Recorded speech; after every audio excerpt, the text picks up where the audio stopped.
Indian গরু বয়কটের ডাকে এখন শুধু পশ্চিমবঙ্গের রাজ্যই নয়, পুরো বিশ্বজুড়েই তোলপাড় শুরু হয়ে গেছে। কোরবানিতে মুসলমানদের আটকাতে গিয়ে নবান্নের মসনদে বসা শুভেন্দু অধিকারী এমন এক ফাঁদ পাতলেন যে এখন তার নিজের হিন্দু ভোট ব্যাংকই তার গদি উল্টে দিতে রাস্তায় নেমে এসেছে। একদিকে গরুর হাটে হিন্দু ব্যাপারীদের মাথায় হাত, আর অন্যদিকে হু হু করে বাড়ছে ছাগলের দাম। গরুর বয়কট চলায় সবাই একসাথে ছাগলের দিকে ঝুঁকে পড়েছে, আর সেই সুযোগে ব্যাপারীরা ছাগলের দাম হাঁকাচ্ছে একেবারে আকাশ ছোঁয়া। কিন্তু শুভেন্দুর গরু রাজনীতিকে চরম শিক্ষা দিতে দামটা বেশি হলেও ছাগল কিনেই কোরবানির প্রস্তুতি নিচ্ছেন মুসলমানরা। আর এরই মাঝে শুভেন্দু সরকারের পতন ঘটাতে লাখো হিন্দু জনতাকে সাথে নিয়ে মাঠে নেমেছেন দাপুটে নেতা হুমায়ুন কবির। কিভাবে একটা ঘোষণায় শুভেন্দুর পুরো গেম উল্টে গেল?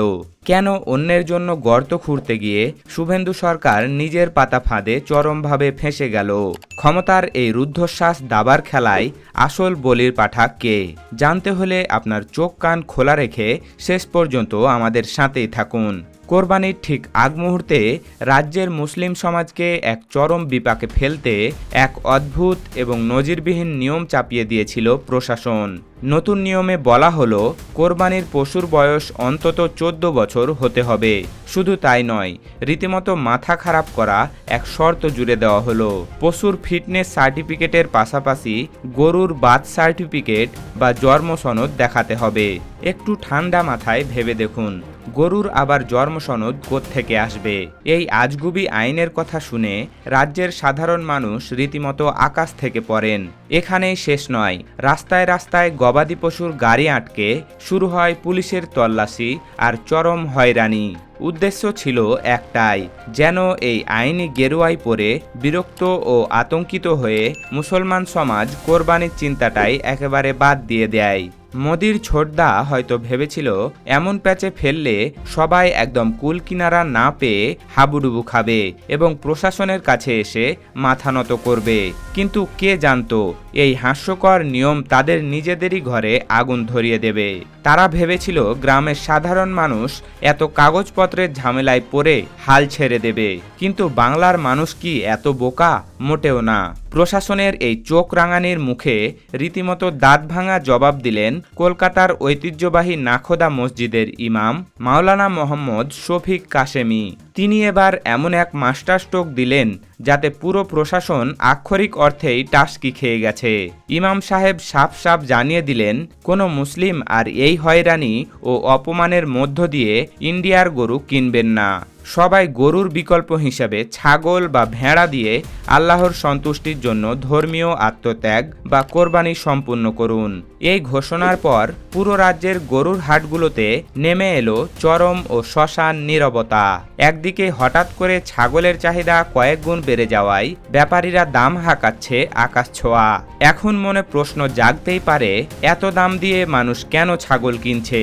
এর পেছনে রয়েছে এক চরম আত্মসম্মানের লড়াই। কোরবানি একটি পবিত্র ইবাদত। প্রশাসন ভেবেছিল গরুর ওপর কঠিন নিয়ম চাপালে হয়তো মানুষ আর কোরবানি দিতে পারবে না, কিন্তু আমাদের ধর্মপ্রাণ শিক্ষা দীক্ষায় সচেতন মুসলমানরা সিদ্ধান্ত নিলেন দাম যতই হোক ছাগল কিনেই বিধান পালন হবে। তবুও অন্যায় হয়রানির শিকার হয়ে উগ্রবাদী ও সাম্প্রদায়িক শক্তির কাছে কেউ মাথা নত করবে না। মুসলমানদের এই এক জেদেই শুভেন্দুর পুরো গেম প্ল্যান একেবারে মাটিতে মিশে গেল এবং ইন্ডিয়ার গরু চিরতরে বয়কটের মুখে পড়ল। বেশি দাম দিয়ে ছাগল কিনে তারা মূলত শুভেন্দুর গালে একটা চরম মনস্তাত্ত্বিক চর মেরে দিল। এই চরের চোটে প্রশাসন এখন দিনে দুপুরে চোখে সরষে ফুল দেখছে। ইমাম সাহেবের এই বয়কটের ডাক মুহূর্তের মধ্যেই সোশ্যাল মিডিয়ার মাধ্যমে ছড়িয়ে পড়েছে পুরো বিশ্বে, যা দিল্লির সাউথ ব্লকে এক নতুন ভয়ের জন্ম দিয়েছে। এই বয়কটের ডাক শুধু রাজ্যের ভেতরে আটকে নেই, এটি এখন পুরো বিশ্বের কাছে ভারতের এক ডাবল স্ট্যান্ডার্ড বা দ্বিমুখী নীতির কুৎসিত মুখোশটা টেনে খুলে দিয়েছে। শুনলে অনেকেই চমকে উঠবেন, সারা বিশ্বে গরুর মাংস রপ্তানিতে ভারত শীর্ষস্থানীয় স্থানগুলোতে অন্যতম। বিদেশে হাজার হাজার কোটি টাকার মাংস রপ্তানি করে কর্পোরেটদের পকেট ভরানো হচ্ছে, আর দেশের ভেতর কোরবানির সময় গরুর বয়স মাপা হচ্ছে। বিদেশের মাটিতে ব্যবসা করে ব্যাংক ব্যালেন্স বাড়ানো হচ্ছে, অথচ নিজেদের দেশের সাধারণ মানুষের ধর্মীয় আচারে বাধা দেওয়া হয়। আর তাই ইমাম সাহেব অত্যন্ত কড়া ভাষায় এই দ্বিমুখী নীতির তীব্র সমালোচনা করেন। তিনি সাফ জানিয়েছেন, যদি গরুর প্রতি এতই দরদ থাকে তবে গরুকে জাতীয় পশু ঘোষণা করা হোক এবং বিদেশি মাংস রপ্তানি পুরোপুরি নিষিদ্ধ করা হোক। অন্যথায় শুধু এক ধর্মের মানুষদের বিধান পালনে এমন নিয়ন্ত্রণ চাপানো চরম অবিচার। এমনকি বর্ধমানের জামালপুরেও যে প্রকাশ্য সনাতন ধর্মের আচার অনুষ্ঠান পালন করা হয়, সে প্রসঙ্গ টেনেও আজ প্রশ্ন উঠেছে। বিদেশে ব্যবসা চলবে আর দেশে ধর্মীয় আচারে বাধা দেওয়া হবে, এমন বৈষম্যমূলক নীতির কারণে এখন বিশ্বজুড়ে ইন্ডিয়ার মাংস বয়কটের বিশাল শঙ্কা তৈরি হয়েছে। আর এই বয়কটের খবরে ভারতের বড় বড় মাংস রপ্তানিকারকদের মাঝে রীতিমতো কাঁপুনি ধরে গেছে। তারা বুঝতে পারছে, বিশ্ববাজারে যদি একবার এই বয়কটের হাওয়া লাগে তবে ভারতের কোটি কোটি ডলারের ব্যবসা এক নিমিষেই ধুলোয় মিশে যাবে। এই পিলে চমকানো খবরে মোদি প্রশাসনের কর্তারা এখন রীতিমতো ঘামতে শুরু করেছেন। বিদেশের বাজারে সুনাম নষ্ট হওয়ার ভয়ে তারা এখন লেজে গোবরে অবস্থায় দিন কাটাচ্ছেন। এই কুটিল বৈষম্যমূলক নীতির ফলে সবচেয়ে বেশি বিপদে পড়েছে গ্রামীণ সমাজ। আর এই চরম বয়কটে সবচেয়ে বড় ভুক্তভোগী কিন্তু কোনো মুসলিম নয়, বরং রাজ্যের প্রান্তিক ও গরিব হিন্দু খামারিরা। সারা বছর হাড়ভাঙা খাটনি আর চড়া সুদের ঋণের বোঝা মাথায় নিয়ে এই গবাদি পশুগুলো তারা লালন পালন করেছিলেন। আশা ছিল ঈদের হাটে মুসলিম ক্রেতাদের কাছে এগুলো ভালো দামে বিক্রি করে কিছু লাভ হবে, ঋণের টাকাটা পরিশোধ হবে। কিন্তু হাটে এসে তারা দেখছেন ক্রেতা শূন্য চারপাশ। গরু বিক্রি না হওয়ায় এখন হিন্দু ব্যবসায়ীদের মাথায় হাত। তারা রাস্তায় গড়াগড়ি করে বুক চাপড়াচ্ছেন আর কেঁদে কেঁদে দিশেহারা হয়ে যাচ্ছেন। ঋণের দায়ে এখন তাদের না খেয়ে মরার জোগাড়। খামারিরা ক্ষোভ আর আক্ষেপ করে বলছেন, রাজনীতি করতে গিয়ে প্রশাসন আমাদের পেটে লাথি মারল। বিকল্প কোনো কর্মসংস্থান না থাকায় এই অসহায় মানুষগুলোর সামনে এখন শুধুই অন্ধকার ভবিষ্যৎ। শুধু খামারিরাই নন, পশুবাহী ট্রাকের চালক এবং হাটের দিনমজুর শ্রমিকরাও আজ সম্পূর্ণ বেকার হয়ে পড়েছেন। আর ঠিক এমন এক করুণ সময়ে নেট দুনিয়ায় ভাইরাল হয়েছে খোদ মুখ্যমন্ত্রী শুভেন্দু অধিকারীর 3 বাটি গরুর মাংস খাওয়ার একটি চাঞ্চল্যকর পুরনো ভিডিও। যে মানুষটি নিজে এমন কাজ করেছেন, তিনি কিভাবে সাধারণ মানুষের ধর্মীয় আচারের ওপর এমন অদ্ভুত নিয়ম চাপিয়ে দেন, তা নিয়ে চারিদিকে সমালোচনার ঝড় বইছে। একদিকে খামারিদের হাহাকার আর অন্যদিকে মুখ্যমন্ত্রীর এমন ভাইরাল ভিডিও।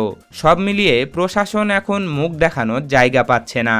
খামারিরা চিৎকার করে বলছেন, যে সরকার আমাদের মুখের ভাত কেড়ে নেয় সেই সরকারের আমাদের কোনো দরকার নেই। তাই এই বুক ফাটা কান্নায় চারপাশের বাতাস আজ ভারী হয়ে উঠেছে। পরিস্থিতি যখন এমন এক বিস্ফোরক আগ্নেয়গিরির রূপ নিয়েছে, ঠিক তখনই বাঘের মতো হুঙ্কার দিয়ে উঠলেন রাজ্যের দাপুটে বিধায়ক এবং জনতা উন্নয়ন পার্টির চেয়ারম্যান হুমায়ুন কবির। তিনি প্রশাসনকে কড়া ভাষায় আলটিমেটাম দিয়ে সতর্ক করে দিয়েছেন, গায়ের জোরে কেউ যদি কোরবানির ধর্মীয় বিধান বন্ধ করতে চায় তবে লাখ লাখ মানুষ নিয়ে পুরো রাজপথ অচল করে দেওয়ার চরম হুঁশিয়ারি দিয়েছেন তিনি। তার এই সাহসী ডাকে পুরো রাজ্যে এখন সরগম। তবে সবচেয়ে বড় চমক হলো, হুমায়ুন কবিরের এই সরকার বিরোধী আন্দোলনে এখন শুধু মুসলিম সমাজই নয়, বরং পেটের দায়ে ও লোকসানের মুখে বসে থাকা লাখ লাখ হিন্দু খামারি ও ব্যবসায়ীরাও যোগ দিয়েছেন। এমন বিশাল রাজনৈতিক, সামাজিক ও আন্তর্জাতিক চাপের মুখে মোদি ও শুভেন্দু প্রশাসন এখন একেবারে কোণঠাসা হয়ে পড়েছে। অন্যের জন্য গর্ত খুঁড়তে গিয়ে শুভেন্দু সরকার নিজের পাতা ফাঁদেই এখন আক্ষরিক অর্থে ফেঁসে গেছে। অর্থাৎ কোরবানিতে বাধা দিতে গিয়ে খোদ হিন্দু কৃষকদেরই ভাতে মারা হয়েছে। সুপ্রিয় দর্শক, পশ্চিমবঙ্গের এই অভূতপূর্ব পরিস্থিতি, ইন্ডিয়ান গরু বয়কটের বৈশ্বিক ডাক এবং হিন্দু মুসলিম খামারিদের এই ঐতিহাসিক একতাবদ্ধ আন্দোলনকে আপনি কিভাবে দেখছেন? সস্তা ধর্মীয় মেরুকরণ করতে গিয়ে একটি দেশের অর্থনীতিকে ধ্বংস করার এই জেদ কি শুভেন্দু সরকারের পতনের কারণ হবে? আপনার সাহসী মতামত আমাদের কমেন্ট বক্সে লিখে জানান। এমনই সব বিশ্লেষণ সবার আগে পেতে আমাদের চ্যানেলটি সাবস্ক্রাইব করে বেল আইকনটি বাজিয়ে রাখুন। ধন্যবাদ।